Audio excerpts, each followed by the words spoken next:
Ay, apa? Di dalam sarang office. ଜାଣିଛୁ ନା ଏଠି ଶହେ ଶହେ ଝିଅ ପୁଅ କାମ କରୁଛନ୍ତି ବା। ଏଇ ତୋ ଦୁଃଖ କଥା ଯେତେବେଳେ ଆମ ସାର୍ଙ୍କୁ କହିଲି ସିଏ ତ ଚାକିରି ଦେବାକୁ ରାଜି ହେଇଯାଇଛନ୍ତି। ଦରମା କେତେ କହନି? 20,000। ହଁ, ଖାଲି କଣ ସେତିକି? ତୋ ଦୁଃଖ କାହାଣୀ ଶୁଣି ଆମ ସାର୍ ତତେ ବା ପିଏ ରଖିବାକୁ ରାଜି ହେଇଗଲା। କହୁଛନ୍ତି ବୋଧେ ତମେ ମୋ ଭାଇ ଥିଲ, ତାହେଲେ ମୋ ନିଜର ଲୋକମାନେ ତ ମତେ ଏକୁଟିଆ କରିବେ। ସେଇ କଥା ତୁ ନିଜେ କହନି ପ୍ରିୟା ବା, ତୁ କିଏ ମୋ ଶୂନ୍ୟ ପାଖେ? ମୁଁ କଣ ଚାହିଁବି ତୁ ତା ଭଳି ଦୁଃଖ ବା? କେବେ ନୁହଁ। ଏଇ ଶୁଣୁ, ସାର୍ ଆସିବେ, ନମସ୍କାର ହବୁ। ବାହାରେ ରାଗି ଲୋକ ନମସ୍କାର କରି ବୁଲିବୁନୁ।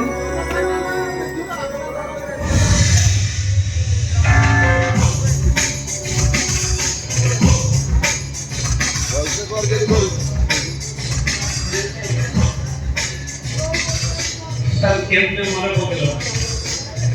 ହଁ ସାର୍, କ'ଣ କହିଲେ ସାର୍? ଆପଣ ଓଡ଼ିଶା ଆସୁଛନ୍ତି? ମ୍ୟାଡ଼ାମ୍ ଆସୁଛନ୍ତି କି? ବଢ଼ିଆ କଥା ଆଜ୍ଞା। ମୁଁ ମେଫେୟାର ହୋଟେଲ ବୁକ୍ କଲି ସାର୍। ଆପଣ କାଲି ସକାଳ ଆସିଲା ବେଳେ ଟିକେ ହୋଲ୍ଡ କରିଯିବେ, ମୁଁ ସେଠି ଅପଡେଟ୍ ମିଟିଂରେ ଅଛି। ହଁ, ମୁଁ ସେଠି ଲେଟ୍ କରିଥିଲି।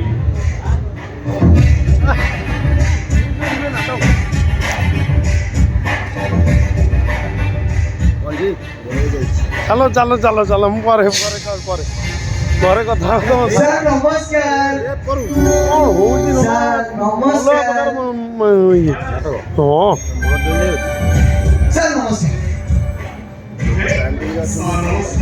ଆଜ୍ଞା ନମସ୍କାର। ସାର୍ ଇଏ ମୋ ପ୍ରିୟା ଅପା, ମୋ ପ୍ରିୟା ଅପା।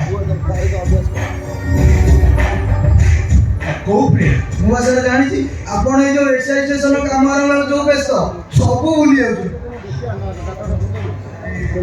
ଚାକିରି କଥା କହୁନାହାନ୍ତି, ଚାକିରି ସେଇ ପ୍ରିୟା ଆସିବାଟା ଟିକେ ଲେଟ୍ ହେଇଗଲା।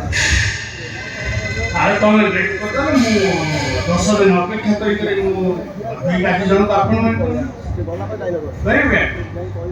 ତମେ ଏବେ ଆସିବ। ନାଇଁ ନାଇଁ ସାର୍, ମୋର ସେମିତି କିଛି ବଡ଼ ଚାକିରି ଦରକାର ନାହିଁ। ଛୋଟ ମୋଟ ଚାକିରି ହେଲେ ଚଳିବ। ସାର୍ କଣ କହିଲା ଜାଣିଛ ନା ଆସିଲା କହିଲା ଯଦି ସାର୍ ଚାକିରି ଦେବେ ମୁଁ ସେଇଠି ରହିବି, ଯଦି ସାର୍ ମନା କରିବେ ରାଜ୍ୟ ଛାଡ଼ିଦେବି। କ'ଣ ଏ କଥା କହିଲେଣି? ରାଜ୍ୟ ଛାତ? ଆଜ୍ଞା। लो ବାପା ଚାକିରି ତ ନାହିଁ, ବଟ୍ ଚାକିରି ଅଛି।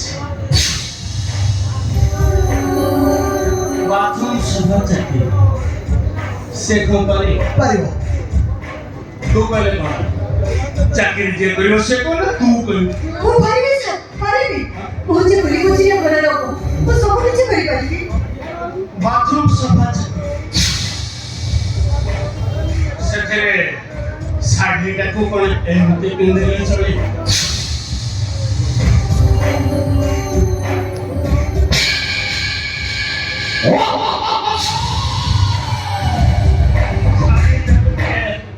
ଏମିତି ଖସିବାକୁ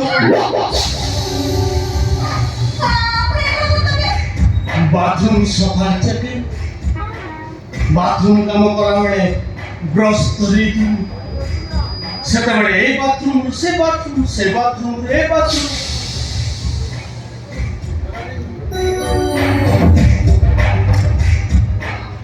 ନଈ ନଈ ଗଲେ ଅଣ୍ଟାଟା ନଈ ଏ ଅପା, ମୁଁ କହିଥିଲି ନା ଆମ ସାର୍ ଭାରି ପ୍ରାକ୍ଟିକାଲ ଲୋକ।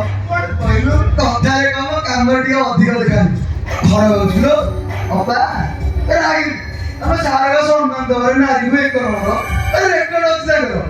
ସାର୍ ତାପରେ ବାଥରୁମ୍ ସଫା ଚାକିରି, ଆଜ୍ଞା ଶାଢ଼ୀଟା ଏମିତି କ'ଣ ଲମ୍ବେଇକି ପିନ୍ଧିଲେ ଚଳିବ?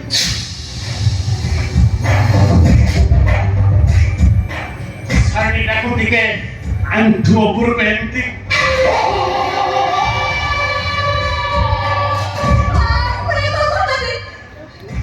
କହିଥିଲି ଆମ ସାର୍ ପ୍ରାକ୍ଟିକାଲ ଲୋକ। ଆରେ ପାଦ ଗଲା ଆଉ ରହିଲା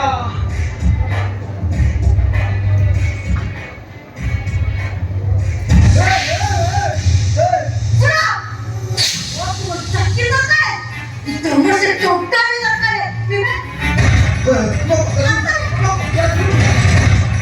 ଶୁଣୁ ଠିକ ଅଛି ମୁଁ ଯାଉଛି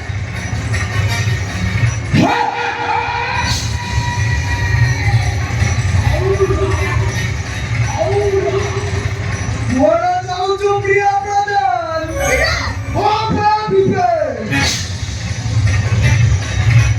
ବିବେକ ଉପରକୁ ଯେତିକି ଆସ ଭିତରଟା ସେତିକି କଟୁଛି। ମାନେ ବିବେକ ହିରୋ ଲୁକରେ ବିଲିୟନ କ୍ୟାରେକ୍ଟର ବିବେକ ଚାଲ ଆଳତି ଫାଳତି ଟିକେ କରିଦବା। ଏଇଟା ବହୁତ ଭିଡ଼ খুব ভিডিও কিছু মনে রাখবো না ଉପରକୁ ଦେଇଦେଇଛି ଆଲୋ ଆଜି ଏଠି ତୋର ପୁରା ଆଳତି ହବ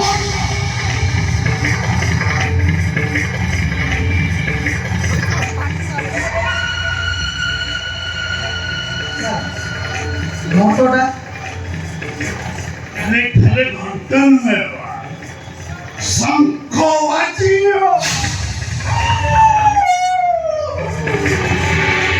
ତାପରେ ଘଣ୍ଟି ବି ବାଜିବ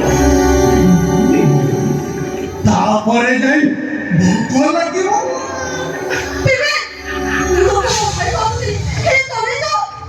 ହଁ ବେ ବିବେକ କଣ କହିଲୁ ତୁ କହୁନୁ କଣ କହିଲୁ ଅମଣିଷ ପଶୁ ବେଇମାନ କହୁନୁ କହ କହୁନୁ ହଁ ବେ ବିବେକ ମୁଁ ଅମଣିଷ ମତେ ଅମଣିଷ କିଏ ଯଦି ତୁ ତୋ ସ୍ୱାମୀ ଆବେ ଶୁଣ ତୋ ସ୍ୱାମୀ ମୋ ପିଲାକୁ ମାରିଦେଲା ଆଉ ତୁ ଯାଇ ତୋ ସ୍ୱାମୀ ସହିତ ମୋ ଅପାକୁ ପଠେଇଦେଲୁ ଯେ ଏ ଦୁନିଆ ଆଗରେ ମୋ ଅପାକୁ ସଜେଇଦେଲୁ ଗୋଟେ ନଷ୍ଟ ଚରିତ୍ର ବେଶ୍ୟା। ଆଉ ତତେ ଆଜି ଅସତି ସଜେଇବି ମୁଁ ଆଉ ଗୋଟେ କଥା ଶୁଣ ଝିଅ ତ ଝିଅ ଖୁସି ଲୋ ତାକୁ ଆସିବୁ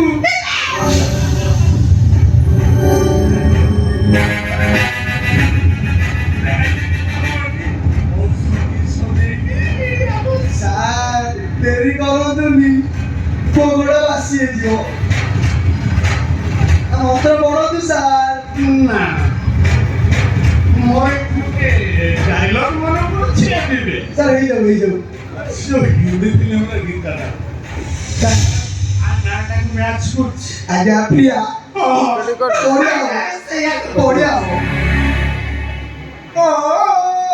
প্রিয়া প্রিয়া क्यों भुला दिया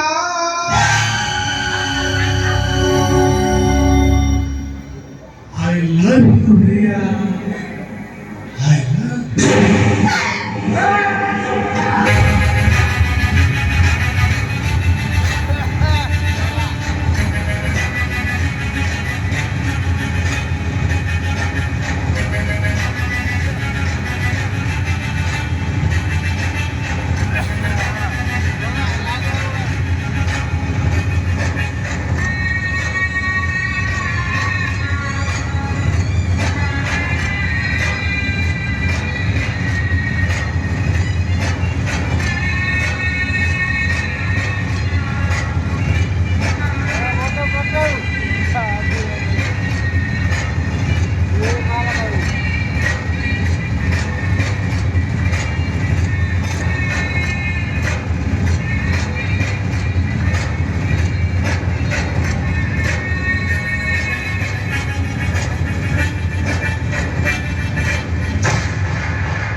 ಮೂರು ಬೇಕಂತ ಸೆಕೆಂಡ್ ಮತ್ತೆ ಟೊಮಾಟೊ ಹಾಕಿ ಮಾಡೋನು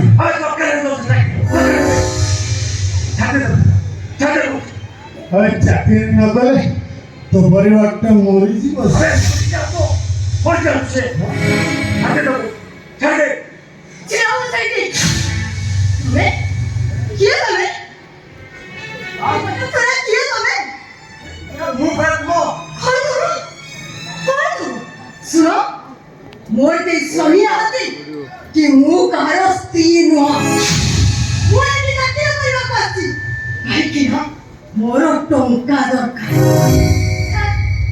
अरे क्या